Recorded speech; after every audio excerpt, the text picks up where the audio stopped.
noches, estimado Salim. Gracias.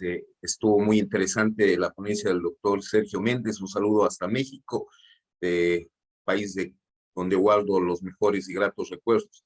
Por allá también tengo una hija. eh, Siempre estamos en contacto con ese hermoso país en la visión jurídica de igual forma. Muchas gracias. Salim, sí puedo Compartir pantalla. compartir. Sí, estás como anfitrión ya. Listo, muchas Sí. gracias. No sé si es que ya podemos ver. Un eh, saludo también al doctor Crosby Valareso, que nos sigue desde Loja. Sí, un saludo también para él. Ahí estamos ya visualizando. Muy gentil. Muchas gracias. Se me ha invitado para conversar sobre el interés superior del niño y le hemos llamado a esto, ¿qué es eso llamado interés superior del niño? Porque hemos visto en el ámbito judicial, en el ámbito administrativo, en las juntas cantonales, en el ámbito profesional, que todo mundo indica, ya sea en sus argumentaciones, en sus escritos, en sus solicitudes, peticiones, actos de proposición, el interés superior. De igual forma, la justicia en varias ocasiones, o en la mayor parte de estas, los resuelven situación y temas en carácter de niñez, hablan sobre el interés superior del niño. Pero realmente estamos convencidos que es el interés superior del niño. La idea es un poco desvanar este asunto, ir conversando sobre lo que es el interés superior del niño.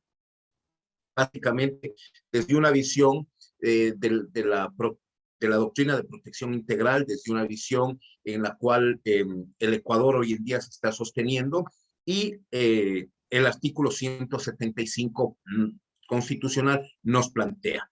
Entonces, desde esta visión, vamos a indicar lo siguiente. Desde la orientación histórica jurídica se indica que existe una estrecha vinculación entre el perfeccionamiento de los instrumentos de protección de los derechos de los niños y el progreso en la garantía y protección de los derechos humanos en general. ¿Qué significa?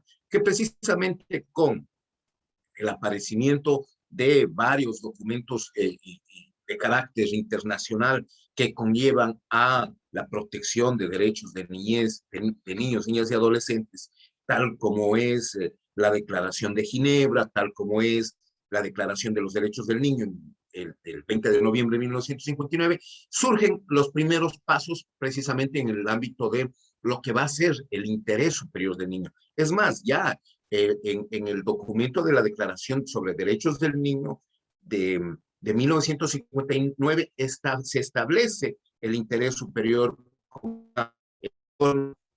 de protección. Luego, hay que indicar claramente que, según los estudios que se han realizado, se dispone de mecanismos más efectivos de protección a la medida que permanecen ligados a la protección general de los derechos humanos. ¿Qué significa? Que precisamente con la aparición de los derechos humanos, ya desde el ámbito del positivismo, o no, a través de la Declaración Universal de los Derechos Humanos, y luego, básicamente, los nueve tratados que establecen la Organización de Naciones Unidas dentro del órgano de los tratados, entre ellos, precisamente, la Convención Internacional sobre Derechos del Niño, genera una discusión en indicar si todos los derechos humanos son y nos pertenecen a todas las personas y también les pertenecen a los niños. Entonces, esta Convención sobre Derechos de los Niños lo que hace es ligar al, al espectro mayor, al paraguas grande, que es la protección de derechos humanos. En tal sentido, se dice que, por ejemplo, los derechos del niño no dependen de ninguna condición especial, ¿no? Se aplican a todos por igual. No nos olvidemos que dentro de los principios básicos en el ámbito de niñez, en el ámbito de la Convención sobre Derechos del Niño, en el ámbito constitucional, se establece que hay la no discriminación y la igualdad, se establece, por ejemplo, el principio de la opinión del niño, el principio del interés superior, que estamos hoy día mismo viendo, y el principio sobre el derecho a la vida y eh, eh, al desarrollo del mismo, ¿no? Entonces, desarrollamos las ideas basado precisamente en un enfoque de derechos humanos, ¿no? ¿Por qué? Porque eso nos va a permitir ver una perspectiva mucho más amplia y verle al derecho de los niños y al interés superior una política que tiene que ser desarrollada en los diferentes espectros del Estado.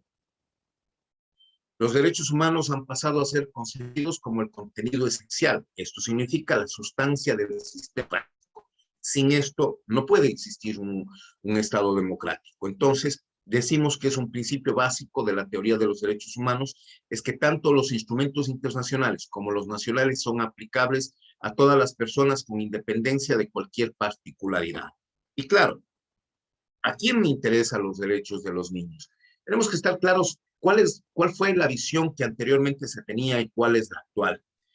Anteriormente se tenía una visión básicamente desde el derecho privado, desde el derecho en donde prácticamente el pater de familia, la persona que hacía de responsable, definía sobre qué era lo más importante, cuál era el interés de este niño, niña o adolescente, ¿no es cierto? Entonces, más o menos, yo he señalado en algunas ocasiones, esto es como cuando leemos al Príncipe Feliz de Oscar Wilde, ¿no es cierto? Y vemos a esa estatua que se paraba en la parte más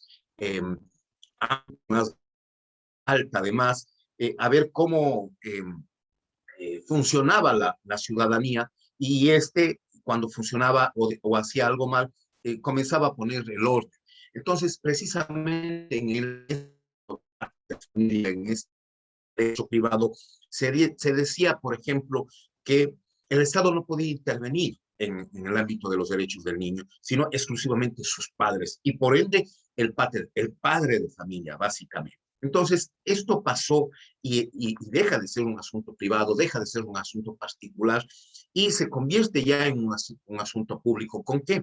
Con la eh, entrada de estos tratados internacionales, de estos instrumentos internacionales, primero como la Declaración de Ginebra, la Declaración de los Derechos del Niño de 1959, la del 24 de la Declaración de Ginebra, y luego con la adopción ya de la Convención Internacional de Derechos del Niño de 1989. Es ahí donde precisamente se da una gran diferencia, ¿no? Desde una visión comparada, solamente para hacer un parangón, en Inglaterra y en Francia, ¿no? En un primer momento se observa un aumento en la preocupación por los niños y se empieza a reconocer que ellos pueden tener intereses jurídicos protegidos diversos de sus padres. Se comienza en la aplicación del derecho de equidad. Es ahí donde se inicia un poco a observar el ámbito del interés superior o del derecho de niñez, ¿no? Desde la visión del derecho a la equidad.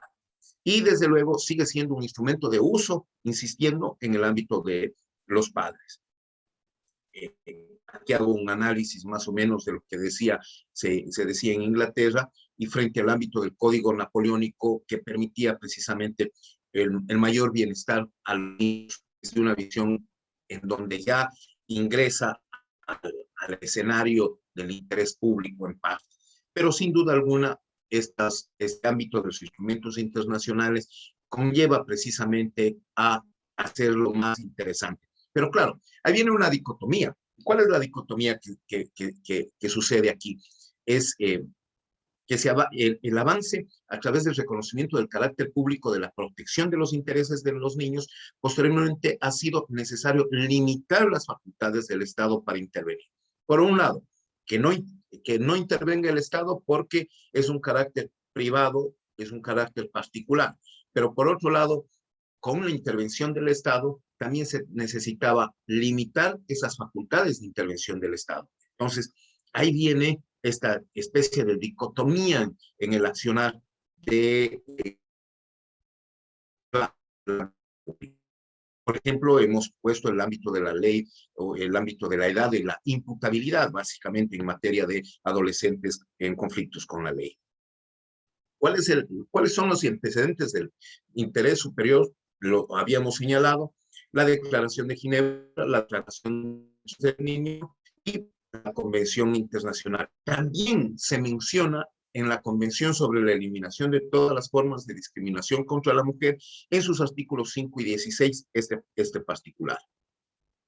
Luego de esto, ya como desarrollo de toda esta teoría que se lanza precisamente como interés superior, el Comité de Derechos del Niño, que es el órgano que vigila la Convención sobre Derechos del Niño, en el órgano de los tratados, ¿no? Tiene una de sus facultades, las de realizar observaciones generales. Las observaciones generales básicamente son interpretaciones que se da al Tratado Internacional. El artículo 3 de la Convención Internacional de Derechos de la Mujer dice precisamente el interés superior. ¿Y qué es lo que hace el comité? Le da contenido a esta palabra, el interés superior. Y dice básicamente que tiene tres partidas. Uno, que es un derecho sustantivo. ¿Por qué?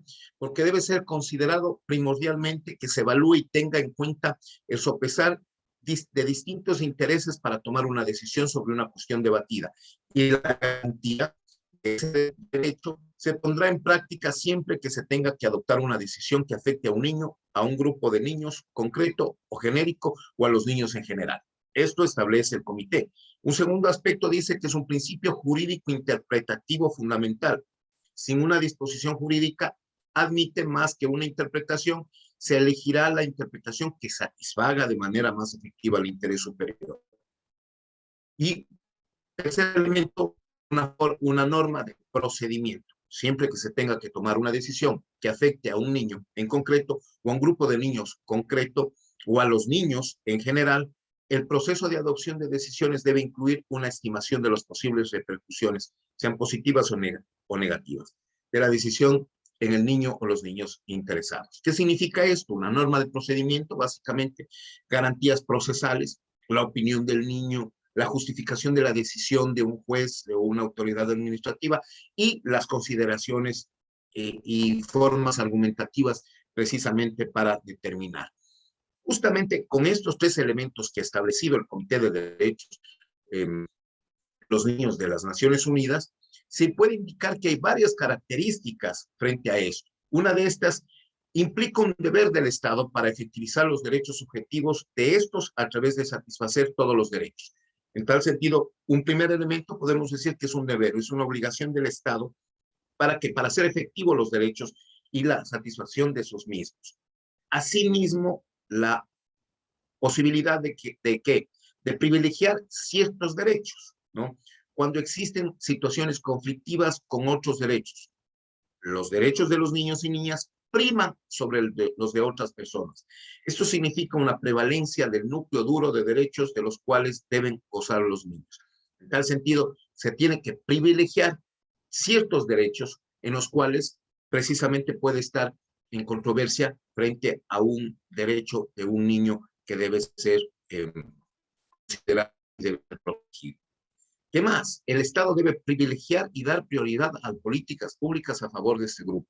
Esta es una de las obligaciones. No nos olvidemos que una atribución también de los comités de las Naciones Unidas, en este caso del Comité de Derechos, es el examen periódico que se tiene cada 4 años a cada uno de los estados. En estos se tienen informes finales y aquí el Comité de Derechos del Niño sobre el Ecuador en varias ocasiones se ha indicado qué es lo que tiene que hacer como política pública frente a este grupo. Otra de las características es precisamente un escenario de interpretación sistémica en su conjunto para garantizar los derechos a la vida, la supervivencia y el desarrollo del niño. ¿Qué significa? Precisamente este ámbito que tiene que ver, lógicamente, trayendo el ámbito constitucional con lo que establece el artículo 3 de la Ley de Garantías Jurisdiccionales y Control Constitucional.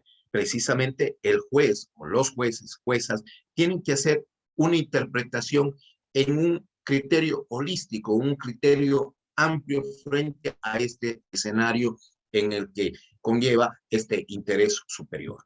Y en este mismo criterio del escenario interpretativo para resolver conflictos entre derechos de niños y el derecho de un niño, estará limitado su vigencia en virtud de ese interés.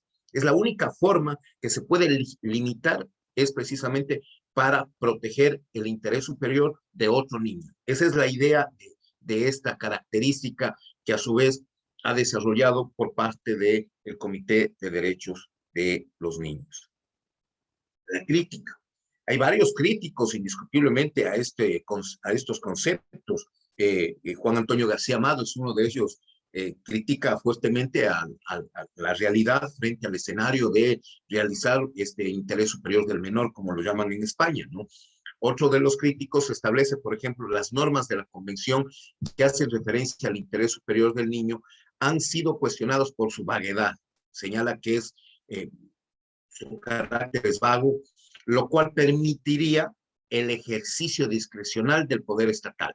Aquí conlleva precisamente la posibilidad de un criterio de discrecionalidad abusivo, posiblemente por parte del juez, por parte de la autoridad administrativa, en el momento de emitir una decisión.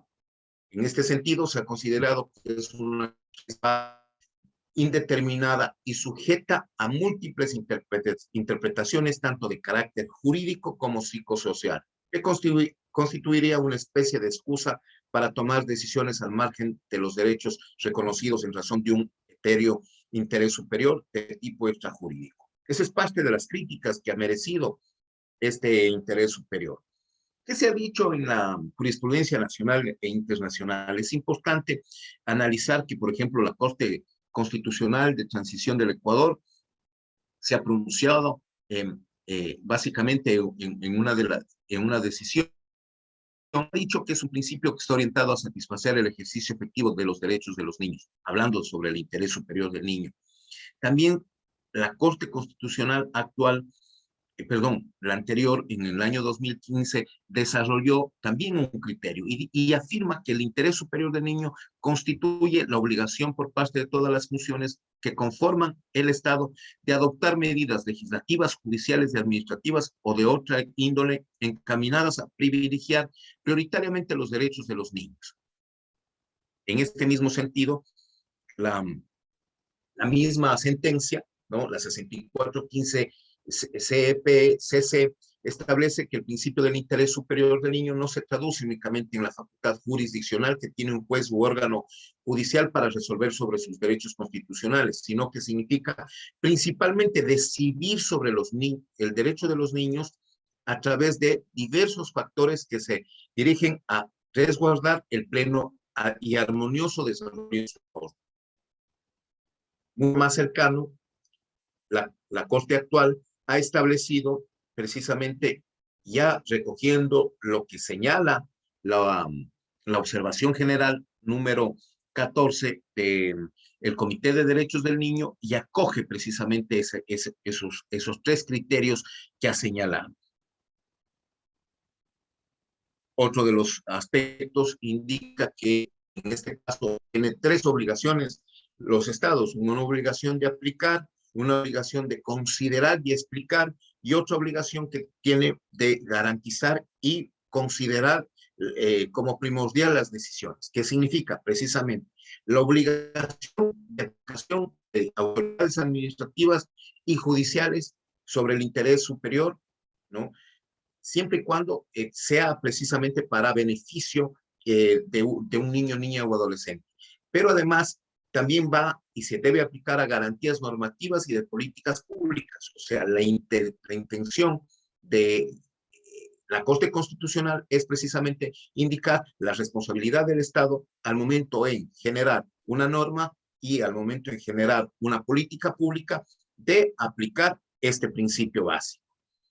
Además, considerar y explicar. Esto significa que en una decisión judicial o una decisión jueza integrante de una junta cantonal es precisamente explicar cómo llega a una conclusión frente a ese interés superior del niño. Esto significa que no es únicamente la expresión del interés superior del niño y decir, sino cómo llego a ese alcance de ese interés superior del niño.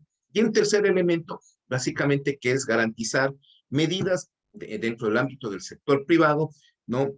Para que sea adecuada para ser adoptadas y beneficiadas a este grupo humano. En esta misma indica también que es importante aplicar el principio de proporcionalidad y ponderación frente al escenario en que nos corresponda. Esto tiene que ver básicamente con un principio de interpretación en el caso de que sea necesario realizar este ajuste de este interés superior cuando exista dos derechos que puedan estar en choque.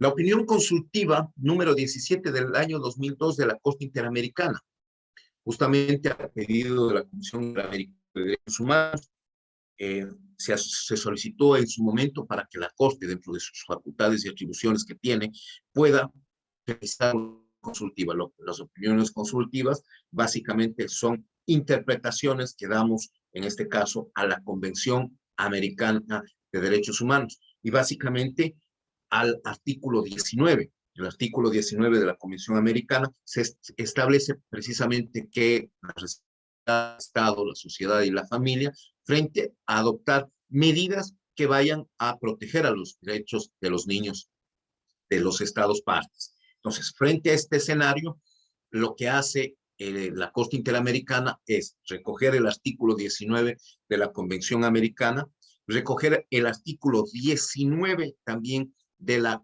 Convención Internacional sobre Derechos del Niño y el artículo 3 y desarrolla para el ámbito interamericano precisamente un concepto frente a esto. Y dice que este principio regulador de la normativa de los derechos del niño se funda en la dignidad. Lo que hace la Corte es simplemente darle un contenido indicando de que un eje denominador es la dignidad. Y precisamente basado en esa dignidad, pues, todos los derechos basados en este norma de procedimiento. Y de ahí ha desarrollado en varias sentencias los criterios del interés superior. Yo he traído básicamente dos para que podamos comprender y entender la dinámica de la Corte Interamericana al desarrollar lo que significa el interés superior del niño. En el caso Atala Rifo y Niñas versus Chile, ¿sí? del año 2012, en donde indica precisamente que el interés superior del niño en casos de cuidado y custodia de menores de edad se debe hacer a partir de la evaluación de los comportamientos parentales específicos y su impacto negativo en el bienestar y desarrollo del niño, según el caso y los daños o riesgos reales o probados y no especulativos o imaginarios. Por tanto, no puede ser admisible las especulaciones, presunciones, estereotipos o consideraciones generalizadas sobre características personales de los padres respecto a ciertos conceptos tradicionales de la familia. Esto básicamente tiene que ver dentro del caso, ustedes recordarán, una jueza chilena, Atala, les dio la custodia por el padre de sus hijas y básicamente tanto la Corte Superior como la Suprema de Chile le entregó la custodia al papá de las niñas, precisamente bajo el criterio de un criterio de discriminación en el ámbito de que la abogada Atala tenía una pareja del mismo sexo. ¿Sí? Entonces, bajo esa, lo que hizo la Suprema de Chile es otorgar la custodia, la guardia y custodia, como se llama en México, como se llama en Chile, en este caso, al papá, sin considerar básicamente ese interés superior. Pero claro, esta es una de las partes nada más. No nos olvidemos que uno de los aspectos importantes, por ejemplo, dentro de esta sentencia es la opinión del niño, ¿no? Y precisamente la opinión del niño es fundamental frente a los escenarios judiciales. En ese caso, no se escuchó a los niños y la Corte Interamericana llamó la atención al ámbito judicial el por qué no haber escuchado en el caso de los niños. Dentro de esta misma causa también existe otros elementos que indican precisamente lo siguiente. En cuanto al argumento de que el interés superior del niño puede verse afectado por el riesgo de un rechazo por la sociedad, justamente en el escenario del caso, la Corte considera que un posible estigma social debido a la orientación sexual de la madre o el padre no puede considerarse un daño válido a los efectos de la determinación del interés superior del niño, que significa que precisamente todas esas argumentaciones se escogen frente a lo que puede indicar o lo que puede decir la sociedad y que eso puede ser un daño para el ámbito psicológico del niño, niña o adolescente, dado las decisiones cuando se resuelva, en este caso, derechos de niños, niñas y adolescentes. Y uno de los casos mucho más llamativos también en la Corte Interamericana es el caso Fornerón e hija, ¿no? La Corte, por ejemplo, en este caso, también de cuidado y custodia de menores de edad, se debe hacer a partir de la evaluación de los comportamientos parentales específicos y su impacto negativo en el bienestar y desarrollo del niño. Según el caso, los daños y riesgos reales, probados y no especulativos o imaginarios. Va en el mismo contexto de la sentencia anterior. Básicamente, aquí también se niega al señor Fornerón el hecho de la paternidad de su hija e incluso mantener relaciones parentofiliales con esta niña, que además de eso fue enviada en adopción. Entonces, todos estos temas son importantes que conozcamos. ¿Por qué? Porque la Corte Interamericana también ha desarrollado en varias sentencias estos aspectos. Y para finalizar, en lo que tiene que ver la jurisprudencia internacional, he traído básicamente una parte del dictamen del Comité en virtud del protocolo facultativo de la Convención. No nos olvidemos que la Convención Internacional sobre Derechos de los Niños tiene básicamente 3 protocolos. El uno que tiene que ver con el ámbito de los niños soldados, el otro que tiene que ver con el uso de niños en el ámbito de la pornografía, la prostitución infantil, y el tercero que tiene que básicamente las comunicaciones. Esto significa que ya hoy en día el Comité de Derechos del Niño puede recibir comunicaciones. Las comunicaciones son las denuncias que se pueden enviar datos del Estado ecuatoriano, en casos en los cuales no ha sido resuelto por el ámbito de la justicia o que haya terminado ya en sus vías ordinarias. En este caso, ya desde el año 2017 viene teniendo a un aproximado de, si no estoy mal, 25 decisiones. Eso pasa a ser un ámbito de jurisprudencia internacional emitido por el comité. Y de ahí hemos sacado, y abajo está subrayado el número de lo que justamente está aquí, y es un caso sobre Suiza. El comité acuerda que el interés superior del niño debe ser una consideración primordial en las decisiones relativas a la expulsión de un niño, que en esas decisiones debe velarse porque en el marco de un procedimiento con las correspondientes garantías, el niño esté a salvo y se le proporcione un disfrute de sus derechos y una atención adecuadas. Recuerda también que la carga de la prueba no recae únicamente en el autor de la comunicación, especialmente teniendo en cuenta que el autor y el Estado parte no siempre pueden acceder a las pruebas en igualdad de condiciones y que frecuentemente solo el Estado parte tiene acceso a la información pertinente. Este tiene básicamente que ver el hecho de que una ciudadana china con 3 hijos, huyó de China precisamente y llegó, no es Suiza, perdón, es Dinamarca, y desde ahí le querían expulsar precisamente porque no tenía las hijas una identidad, no tenía una partida de nacimiento. ¿Por qué? Porque ustedes comprenderán que en China, para tener más de un hijo, tiene que tener la China era soltera y realmente había un peligro incluso en la posibilidad de deportarle o devolverle a se emitió una medida provisional de y se definió algunos temas. Entonces, les invito, aquí he dejado 3 comunicaciones, básicamente la 31-2017, que es la del texto que estoy dando lectura, la comunicación 26-2017 y la comunicación 56-2018, en donde el Comité de Derechos de los Niños recoge su propia argumentación frente a lo que es el interés superior en la observación general número 14. Es importante también indicar que en el año 2021, a comienzos del año, en el mes de febrero, el Consejo de la Judicatura emitió una guía de evaluación y determinación del interés superior de la niñez en procesos judiciales. Creo que esto es importante y fundamental para quienes nos movilizamos en el ámbito del derecho y en el ámbito de la justicia.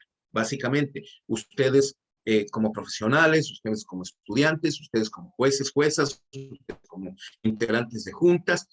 Esta guía precisamente es como que es una guía, es una guía que precisamente nos permite a los operadores jurídicos, a los operadores de justicia, considerar cuándo debemos tomar el nombre del interés superior del niño, en qué condiciones, en qué ocasiones. Y ahí precisamente nos indica en los procesos judiciales de medidas de protección, antes de decidir la separación del niño de sus padres, tal como lo menciona el artículo 9 de la Convención sobre Derechos del Niño, en los procesos judiciales de medidas de protección, régimen de visitas, divorcio, u otro donde se decida privar a los niños de manera temporal o permanente de su medio familiar, según el artículo 20 de la Convención de Derechos del Niño, se debe garantizar el ejercicio pleno de los derechos del niño. En los procesos judiciales de medidas de protección, privación de patria potestad, declaración de adoptabilidad, tal como señala el artículo 20 de la Convención, así como en el ámbito de los adolescentes infractores privados de su libertad, que deben ser separados de los adultos. Entonces, es una guía que precisamente nos proyecta y nos propone la forma de actuar. Muchas veces no se tenía eso. Precisamente con esto, la intención es decirle al operador de justicia, ¿no? ¿Cómo es la forma que tiene que actuar? ¿Es necesaria la opinión del niño? ¿Es necesario la aplicación, la aplicabilidad del interés superior? ¿Y en qué condiciones? ¿Cómo se debe determinar este interés? Y aquí nos da también esta orientación, ¿no? Lo que dice el artículo 11 del Código de la Niñez y Adolescencia, ¿no? Impone a todas las autoridades administrativas y judiciales a que ajustar las decisiones frente al ámbito del interés superior. ¿Qué más? En este sentido, todos los jueces que conozcan juicios en donde intervengan niños, niñas y adolescentes, directa o indirectamente, están especialmente obligados a aplicar el interés superior del niño.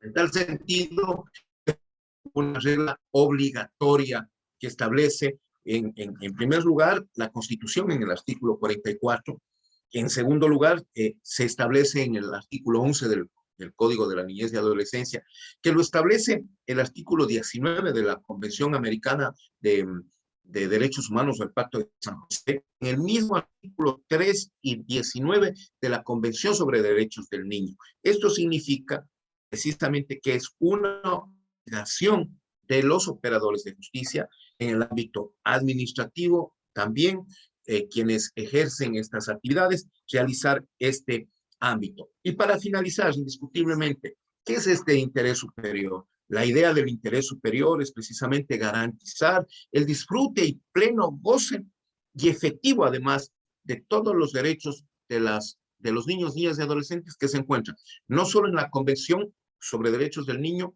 no solo en la Declaración Universal de los Derechos Humanos, no solo en la Constitución y en el núcleo duro de los derechos establecidos ahí, sino en todos los instrumentos internacionales, básicamente, que tienen que ver con este ámbito. Es importante señalar, y para ahora sí terminar, de que este interés superior debe ser no solo solicitado por las partes, sino de oficio actuado por el operador jurídico. ¿Por qué? Porque es fundamental. Esa es parte de la obligatoriedad del operador de justicia. No solamente esperar que se indique por una de las partes, la aplicación de este principio, de esta norma de interpretación, ¿no? Sino básicamente por parte del operador jurídico y el operador de justicia hacerlo efectivo. Es mi palabra, mi querido doctor Salim Saidar. Listo, muchísimas gracias al doctor Juan Carlos Paz. Muy, muy interesante, Juan Carlos, tu ponencia. Hay algunas preguntas acá que te están formulando. Voy a comenzar con Helen Cebados. Helen Cebados te pregunta, ¿cómo afectaría el interés superior del niño en la legalización del aborto en cualquier caso? Si se menciona que los derechos de estos priman sobre los demás y se debe elaborar políticas para garantizar sus derechos entre estos la vida. ¿Qué medidas debería tomarse para que exista un balance entre los derechos de los niños y los derechos de la mujer a tomar decisiones informadas sobre su sexualidad, así como cuántos hijos tener? Yo creo que es muy válida la pregunta. Yo considero de que eh, hay que pensar en las dos vidas. La Constitución garantiza precisamente eh, a las personas desde su concepción, ¿sí? Y hay que garantizar precisamente a las mujeres frente a su decisión libre de lo que tienen que hacer con su cuerpo. Mucho más si es en cuestiones como las que resolvió la Corte Constitucional del Ecuador. Yo creo que pasa por una política pública, la política pública en donde se ponga en primer lugar a consideración el derecho a la vida, el derecho al interés superior del niño, niña o adolescente, en donde básicamente a través de esta política pública el Estado quien organice y oriente precisamente tomar decisiones adecuadas, saludables y además en un ejercicio efectivo de un acceso a la salud por parte de las mujeres. ¿Qué significa esto? Darles las opciones necesarias precisamente para que tomar las decisiones adecuadas. Yo sí creo que hay que pensar siempre en las dos vidas. Washington Erazo, un saludo. Te pregunta Juan Carlos. Buenas noches, doctor. Una pregunta. ¿Cómo evitar la discrecionalidad sobre pretexto de aplicar el interés superior del niño? Interesante la pregunta. Creo que aquí se tiene que hacer una revisión integral. El interés superior no es exclusivamente la decisión del niño, sino las circunstancias en las cuales se desarrolla.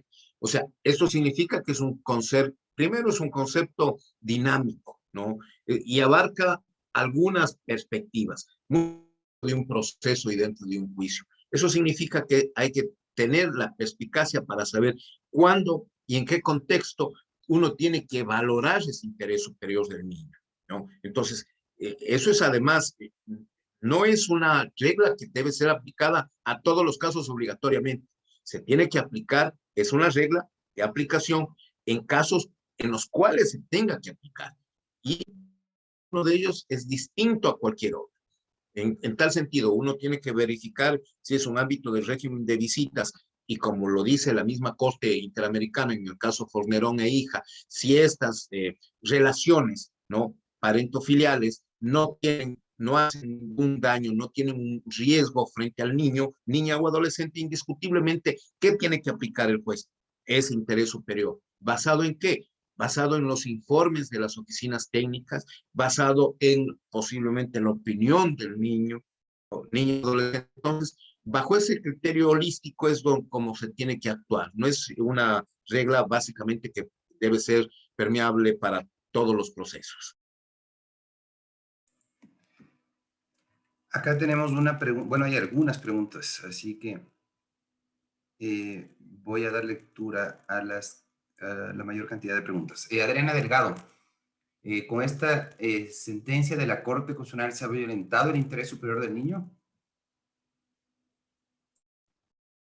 Interesante. Yo creo que no, yo creo que se ha realizado un ejercicio frente al escenario propio de las facultades que tiene a pesar de la Constitucional.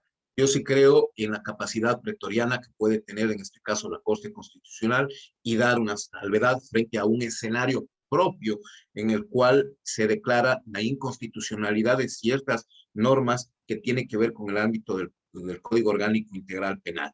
No, no nos olvidemos. El interés superior sigue estando vigente y pendiente ahí. El problema es que en un presunto escenario, ese interés superior debe ser dentro del ámbito de la vida del niño, ¿sí? En tal sentido, ahí todavía hay la discusión biológica, todavía existe la discusión incluso jurídica, y yo creo que lo realizado básicamente tiene que ver con un ámbito eminentemente normativo. Iván López nos pregunta, considerando el principio del interés superior del niño, considerando el riesgo inherente de la pandemia y que no siempre es posible realizar la teleeducación, ¿En qué grado está justificado el cierre de centros infantiles para limitar el contagio y proteger la vida de los niños, niñas y adolescentes si es que no se puede realizar dicha teleeducación? Muy buena la pregunta. Yo creo que hay que considerar lo siguiente, ¿no? No nos olvidemos que al inicio de la pandemia, el Comité de Derechos de los Niños eh, realizó algunas recomendaciones. Una de ellas precisamente es la accesibilidad que se tiene que tener de los niños a favor de estas nuevas formas tecnológicas y virtuales de educación. Y dos, lo que dice la Comisión Interamericana de Derechos Humanos, básicamente en la resolución Pandemia y Derechos Humanos.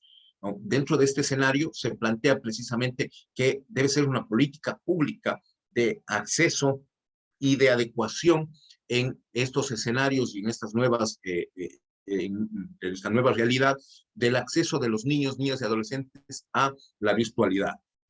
En tal sentido, este escenario de cerrar instituciones educativas para evitar, en este caso, el contagio, viene desde una regla emitida por el COE nacional, en primer lugar, y luego viene con una cuestión que tiene que ser una responsabilidad y una obligación del Estado en tanto y en cuanto debe garantizar precisamente ese acceso. Lamentablemente esto podría quedar en hecha muestra si es que no hay una visión de una política pública clara por parte del Estado. Es más, si nosotros vemos las estadísticas, tenemos de que hay un alto índice de retirada de los adolescentes y niños de los espacios escolares, ¿no es cierto? La deserción escolar. Lamentablemente, este es uno de los conflictos que se tiene, que el Estado no ha tenido un criterio de previsibilidad, no ha tenido un criterio de prevención frente a esto. Esto es una realidad, este es un tema de política pública, este es un tema en donde el interés superior del niño debe ser considerada desde qué visión, desde la visión de la política pública. Cualquier política que se realice no puede ser menoscabada por el ámbito de la cuestión económica, por ejemplo, sino tiene que ser un ejercicio real y efectivo. Aquí hay dos preguntas de similar planteamiento. Doménica Miranda y Karen Ayavaca te preguntan, ¿cuál es la solución más factible en el caso de que exista un conflicto de intereses en relación al interés del niño y el interés de sus representantes padres? Y Karen, en el mismo sentido, te pregunta, ¿desde qué edad un niño puede tener sus propios intereses sin que interfieran los intereses de sus padres? Sí, el micrófono, por favor, mi estimado Juan Carlos. Perdón, gracias.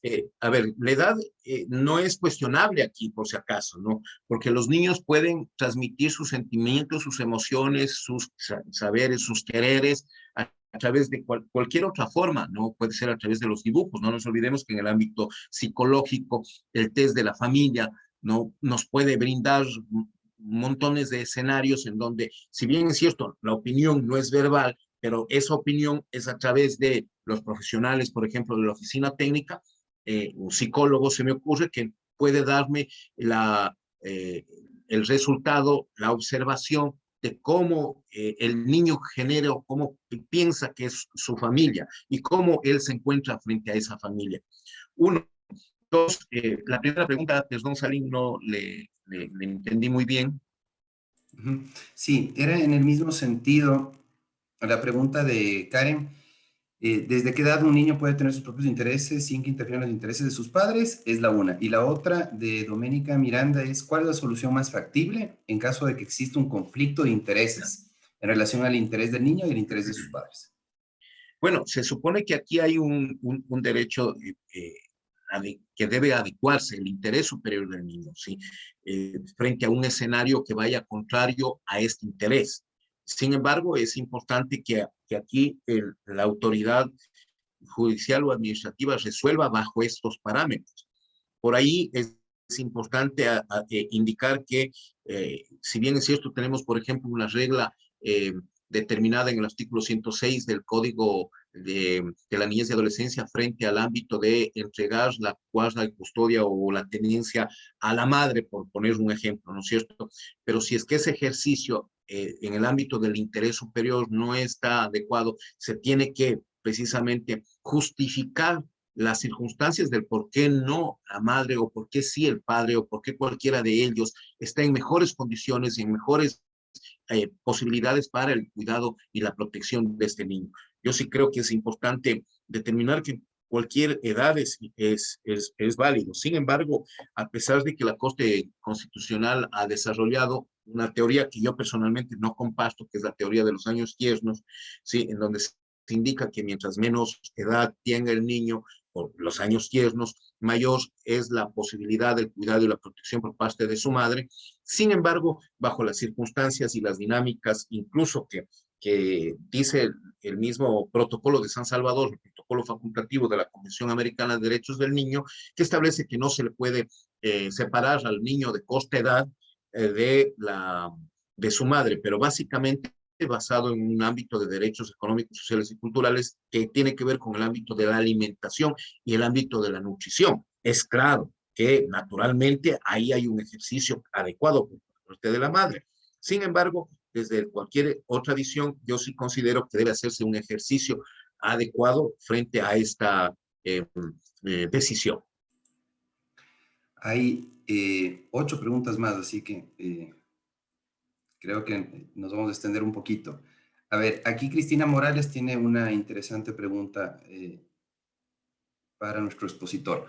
¿Un padre o madre de familia puede alegar que está en todo su derecho de educar y corregir a su hijo?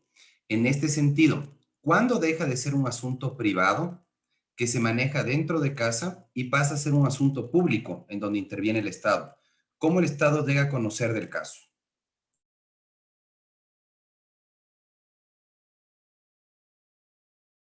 Igual, mi estimado Juan Carlos, el micrófono. El micrófono, mi estimado Juan Carlos. Ajá. Perdón, gracias. Yo creo que aquí lo que hay que observar es que no se debe de rebasar esta línea que es la de los derechos humanos del niño. ¿Sí? El momento en que se rebasa esa línea, el momento en que no se permite un efectivo goce de esos derechos, indiscutiblemente que ya no pasa a ser un ámbito de la familia, un ámbito privado, un ámbito particular, pasa a ser un ámbito de dominio público. No nos olvidemos que el artículo 17 y el artículo 72 del Código de la Niñez y Adolescencia establece la obligación que se tiene por parte de instituciones educativas, trabajadores sociales, médicos, jueces o órganos que trabajan con el tema de niños, cuando conozcan la violación de un derecho, de denunciar. Esa es la obligación precisamente. ¿Por qué? Porque la idea es este ámbito de garantía que tenemos que dar a un niño. Yo sí creo que en el ámbito de educación, por ejemplo, en el ámbito de educación sexual y reproductiva, claro, en el hogar es un ámbito en donde se tiene que desarrollar el niño, niña o adolescente. Sin embargo, el Estado, a través de la política pública, una política pública que además es transversalizada con el ámbito de la protección de derechos y además de la doctrina de protección integral, es claro que está en la obligación el Estado de dar u otorgar formas adecuadas de acceso a estas formas, a estos criterios de educación. Sebastián Moriano, buenas noches, doctor. Te hace la siguiente pregunta. ¿Por qué dentro de los procesos de custodia del niño vemos que la custodia por lo general es entregada a la madre, incluso si los intereses del niño no van a ser satisfechos de manera efectiva? Lamentablemente, aquí hay que indicar una cuestión. Desde el 2016, si no estoy mal, la Corte Constitucional incluso convocó a una audiencia en donde se está verificando la inconstitucionalidad del artículo 106 frente al escenario del 69.1 y 69.5 constitucional, ¿no? La Constitución garantiza la corresponsabilidad parental, padre y madre, en un compromiso adecuado frente a ese interés superior. Sin embargo, la regla del Código de la Niñez y Adolescencia dice que se tiene que privilegiar a la madre hasta los 12 años. En tal sentido, ahí viene una discordancia normativa que posiblemente muchos jueces pueden o no desarrollarlo. Para mí es importante lo que decía en minutos antes, la posibilidad de tener elementos que me permitan disponer lo contrario y sustentar esos elementos, ¿no? Para mí es fundamental. Este ámbito argumentativo sistémico que decía anteriormente me puede conllevar precisamente a hacer un ejercicio adecuado frente al interés superior del niño, de que pueda desarrollarse sea con su padre o sea con su madre. Martín Jiménez, tenemos aparentemente un desarrollo normativo sobre el interés superior del niño. Sin embargo, ¿son suficientes las políticas públicas para garantizar el goce efectivo de los derechos de los niños, especialmente aquellos que tienen dimensión prestacional como educación o salud? No es suficiente, indiscutiblemente la política pública tiene que ver, no nos olvidemos que la política pública tiene que estar relacionado con qué, con el ámbito económico. Una política pública que no tenga un sostén en donde el Estado corresponda al desarrollo de esa política pública con ámbito económico, indiscutiblemente no. Eso significa salud, eso significa educación, eso significa recreación, eso significa cultura.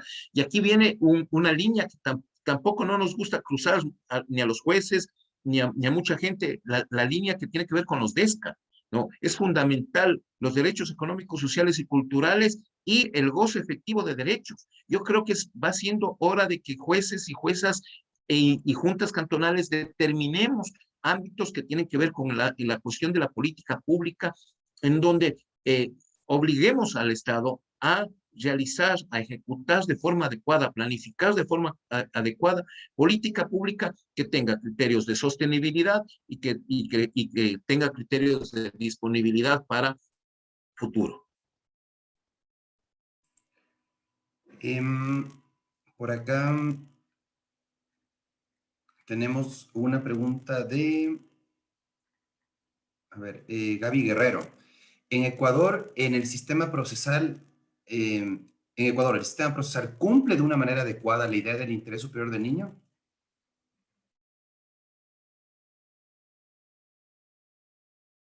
Si puedes encender el micrófono. Sí. Ahí. Sí.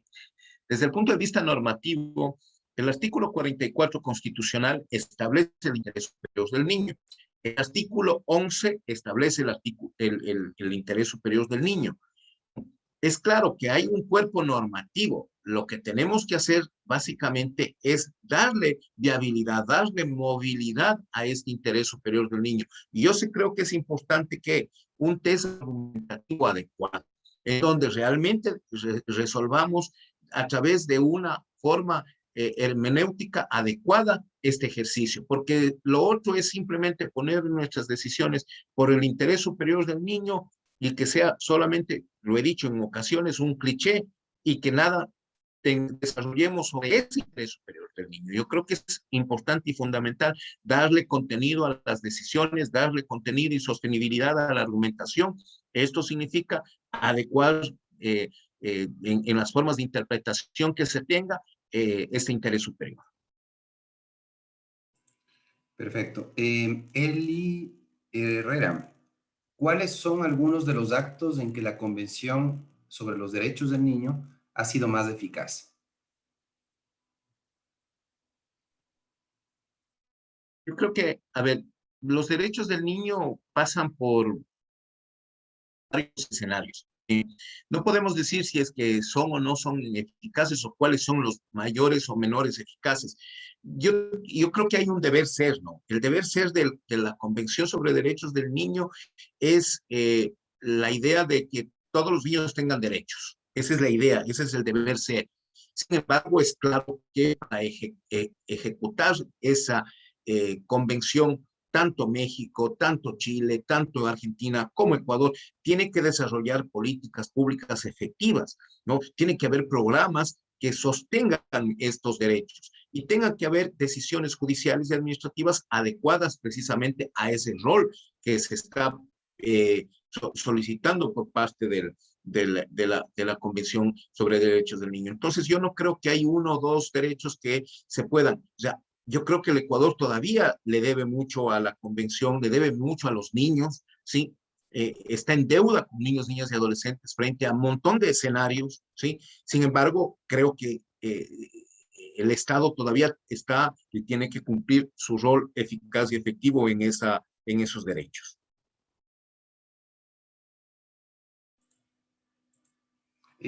Paula Coronel te pregunta, ¿cómo se configura la autonomía progresiva de los niños en relación a los factores jurídicos y su relación con respecto a la custodia y cuidado de los mismos? La autonomía de la voluntad es un aspecto súper importante que debe ser considerado, ¿no? Cuando se le da la posibilidad a este niño, yo creo que es a través de la opinión. Y la opinión es como lo manifestaba anteriormente. No es la forma en la que yo puedo decirle al juez exclusivamente o a la jueza o al tribunal de una u otra cosa, sino es la forma de expresión que puedo hacer frente a este escenario. No nos olvidemos que hay formas en el cual los niños pueden mencionar a través de dibujos, a través de no, la no verbal, la expresión no verbal, cómo se encuentran y si es que ellos están en riesgo o no. Yo creo que es importante. Ahora, desde el punto de vista, por ejemplo, de la opinión, yo, por ejemplo, a partir de los 5 años, creo que ya los niños tienen la posibilidad de expresar ante un tribunal su criterio, su decisión frente a un escenario, ¿no? Creo que esa autonomía de la voluntad, mientras más desarrollo tenga, mejor va a ser y más proyección va a tener de sostenibilidad frente a su propia decisión.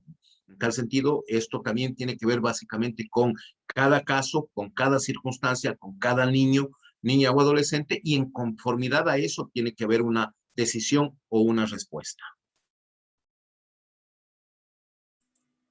Perfecto. Bueno.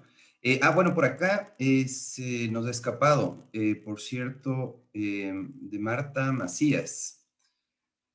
Eh, en relación a tu respuesta, supongo relacionada con la sentencia de la Corte en el caso del aborto por violación.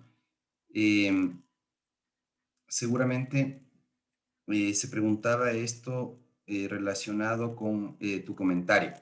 Sumado a qué, por favor, ¿en qué queda su comentario frente a lo previsto en el artículo 60 del Código Civil?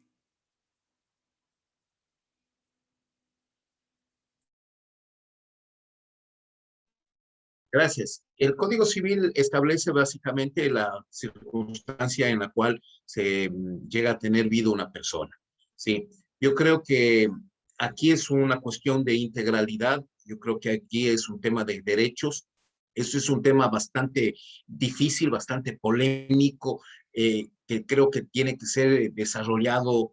Todavía nos falta un desarrollo adecuado en el ámbito jurídico, en el ámbito académico, ¿no? No podemos determinar una u otra cosa, tomar una posición. Mi posición es la señalada hace unos minutos atrás. Yo creo que hay que respetar a las vidas, pero también creo que hay que respetar a la mujer frente a una decisión, y de manera especial si es que ha sido a través de un ámbito de violación, una violencia sexual.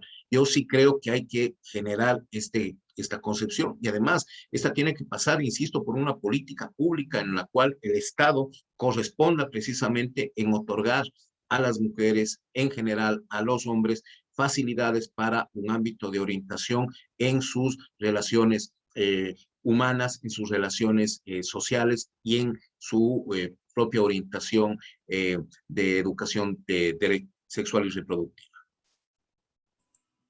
Listo. Última pregunta de Juan Martín Suaz Navas. De considerarlo pertinente, el juez está facultado para disponer pruebas de oficio, peritajes en la búsqueda del esclarecimiento de los hechos alrededor de los derechos de los niños, niñas y adolescentes, con el fin de obtener mayor información y herramientas en la determinación del interés superior del niño. Suelto así como está, no, hay que ponerle dentro del procedimiento, dentro de los escenarios procedimentales. El Código Orgánico General de Procesos faculta la posibilidad del artículo 168, que significa práctica para mejor resolver, una prueba para mejor resolver. Yo sí creo que es importante que el juez, frente a ese escenario, pueda realizar la práctica necesaria precisamente para poder llegar a la verdad. Las pruebas que sean pertinentes, además, las pruebas que sean útiles, las pruebas que sean necesarias. La idea no es simplemente disponer por el interés superior. Nuevamente, lo que yo siempre digo, no tenemos que utilizar al interés superior como un cliché, o si simplemente decimos o ponemos o por lo que el papel tiene que aguantar cualquier letra, ponerla ahí. No, yo creo que es importante, tanto abogados, abogadas, estudiantes, quienes estamos en el ámbito académico y en el ámbito judicial, estar claros cuál es el papel del niño frente a una función social, una función pública, como en este caso es precisamente los derechos de los niños.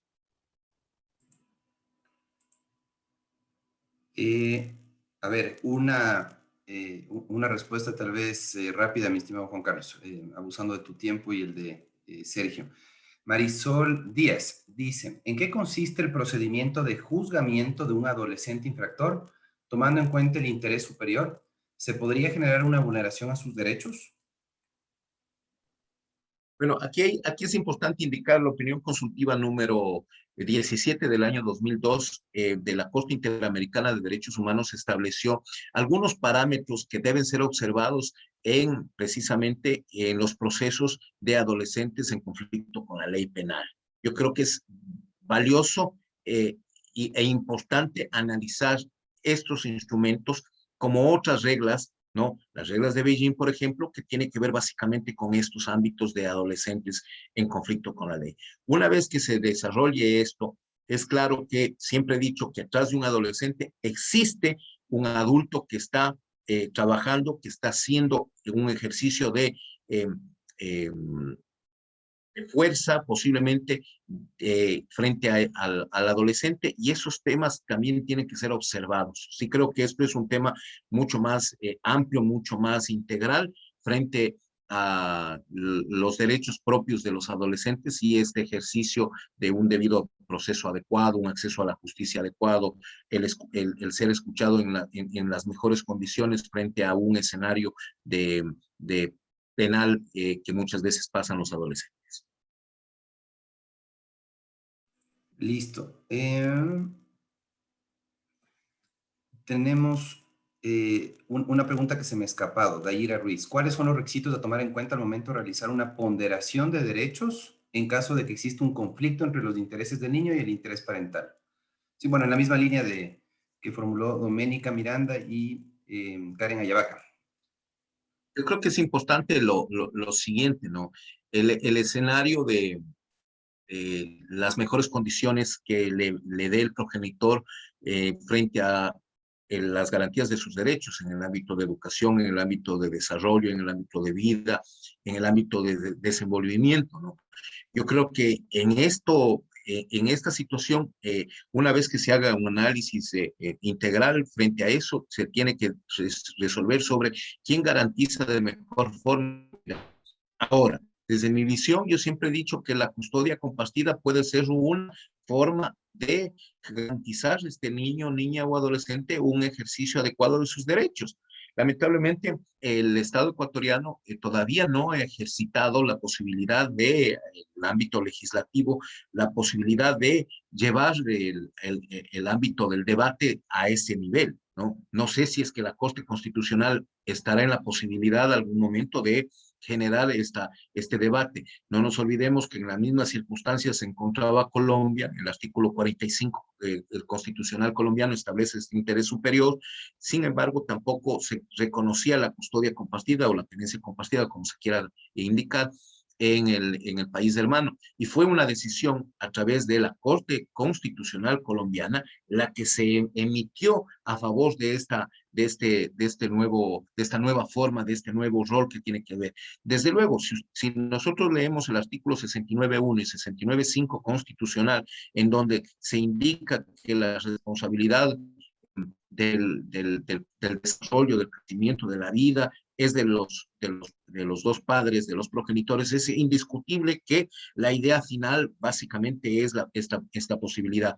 No existe, de acuerdo a los estudios que se hizo a través de esta misma sentencia, la T-814, si no estoy mal, de la Corte Constitucional, no existe factores de mayor riesgo negativos, pero claro, existe factores en cambio que deben ser considerados o elementos que deben ser considerados, tales como cuáles, por ejemplo, eh, eh, espacios cercanos en donde vivan los progenitores frente al tema de este desarrollo de la posibilidad de la custodia compartida, ¿no? Que yo sí creo que es importante, por ejemplo, que se hayan los duelos terminado. Muchas veces esos duelos o esta falta de duelo armónico adecuado conllevan precisamente a esta especie de pugna por los hijos, ¿no? Menores de edad.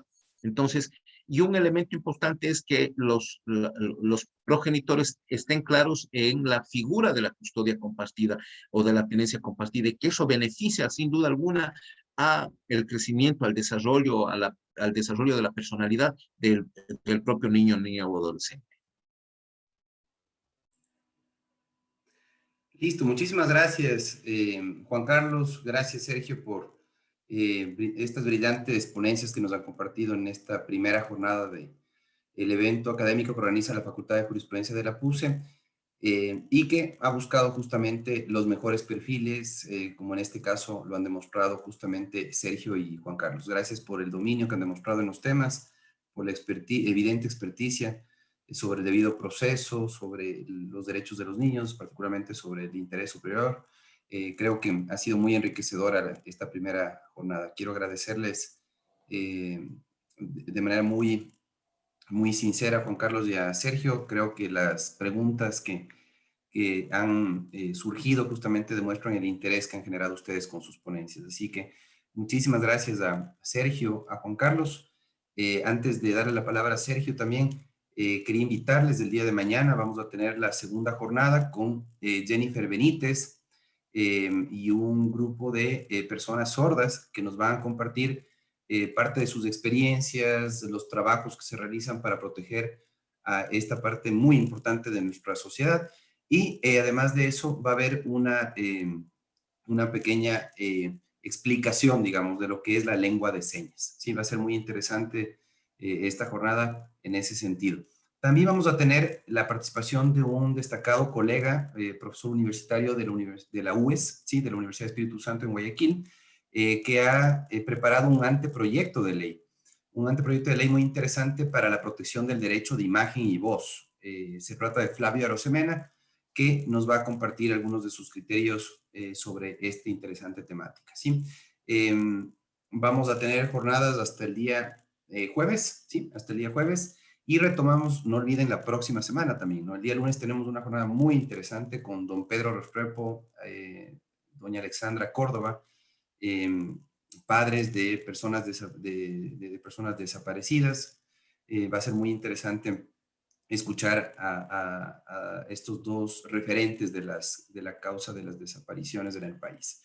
Sin más, te doy la palabra, mi estimado Sergio. Muchísimas gracias. Muchísimas gracias, Olim, por la invitación, a todos ustedes por haberme compartido su tiempo y les mando un fuerte abrazo desde México.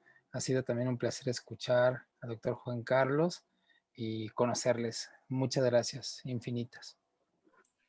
Gracias por los comentarios también, Pablo Cordero, excelentes ponentes, muchas gracias, nos dice Pablo Cordero. Jessica Luzuriaga, gracias doctores, muy bien explicado y comprendido. Te agradezco muchísimo, mi estimado Sergio, un gusto tenerte en este evento, un placer también tenerte en esta jornada, Juan Carlos. Ha sido un gran inicio de las Jornadas Internacionales por los Derechos. Un agradecimiento muy especial también a mis estudiantes de Derecho Constitucional de la Facultad de Jurisprudencia de la PUCE, quienes han hecho posible estas jornadas, ¿sí? Nos han apoyado muchísimo en la organización, así que muchísimas gracias a ellos por ese apoyo.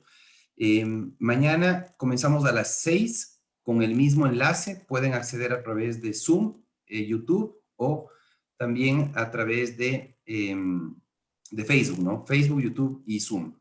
Cualquiera de las tres formas para que ustedes puedan acceder a la segunda jornada. Muchísimas gracias. Gracias a los chicos de Derecho Muchas Constitucional. gracias, Juan estimado Carlos. Salim, muchas gracias, estimado profesor Sergio Méndez, también un saludo y abrazo hasta México y gracias. Esperemos que sigan las jornadas en un éxito y gracias a ti por el interés académico y de darles a los profesionales y a los estudiantes precisamente las visiones que tenemos sobre los diferentes temas. Muy gentil, muchas gracias. Gracias Juan Carlos, Sergio. Un abrazo para ustedes y un saludo también y agradecimiento a todos los que nos han acompañado en la plataforma. Hemos tenido una buena concurrencia. Gracias también a los que nos acompañaron a través de redes sociales. Un abrazo y buena noche. Buenas noches.